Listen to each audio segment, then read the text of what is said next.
Hello everyone, welcome back to the Touch Knot. I'm taking a little bit of tour around here today at the Indoor Scottish Festival, Salem, New Hampshire, at the high school. Got a lady from Clan McFarland here, and my goodness, what is she doing? She's spinning wool into yarn. Amazing.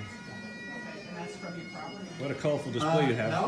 Guy down the road from me a bit, one of my neighbors. He cut down a big rock maple tree. So in front of the house, he cut it down. I went down there. Thank you for joining us today.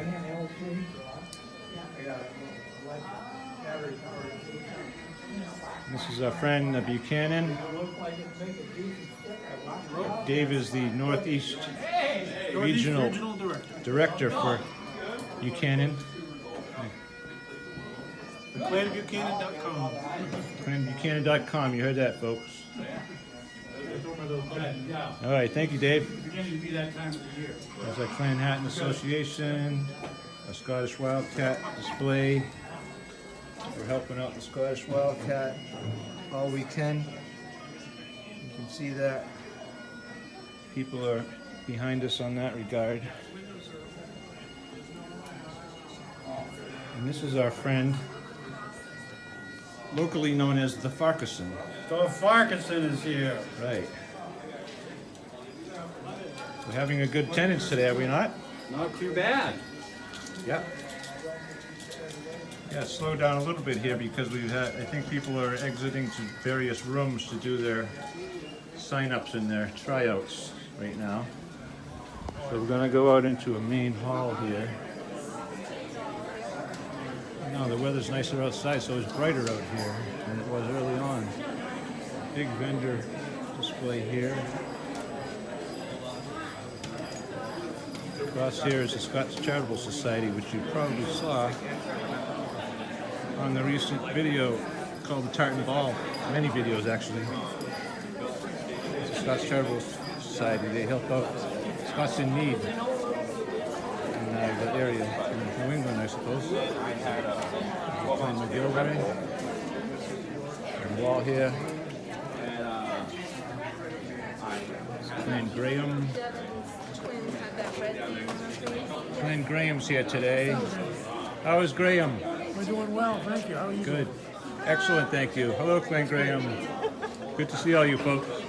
We're taking our little Clan Hatton and Touch Knot Channel YouTube tour of the games. Got a vendor over here. This is a little tough to see where. Oh, there it is, Clan Hamilton. Clan Hamilton. Don Hamilton. And this is the Old Berwick Historical Society display at South Berwick, Maine. Scots prisoners of war were brought here from the battles of Worcester and Dunbar in 1650 and 51. And many men were brought over here as a result of that. 7 years indenturement commonly, and they stayed in New England through their indenturement and had families and lives afterwards. And John's been studying those journeys with us. And we'll be back with him a little bit later. He's got I think, a workshop at 1 o'clock today. So hopefully we'll film a little bit of that for you. All right, folks? This is the St. Andrew's Society of Maine, better known as the Maine Highland Games. They are the force behind the Maine Highland Games, and now also the No Fame Games at Fort Number 4 on June 29th and August 17th in Brunswick, the Maine Highland Games. And that's about it for now. Touch on, my friend.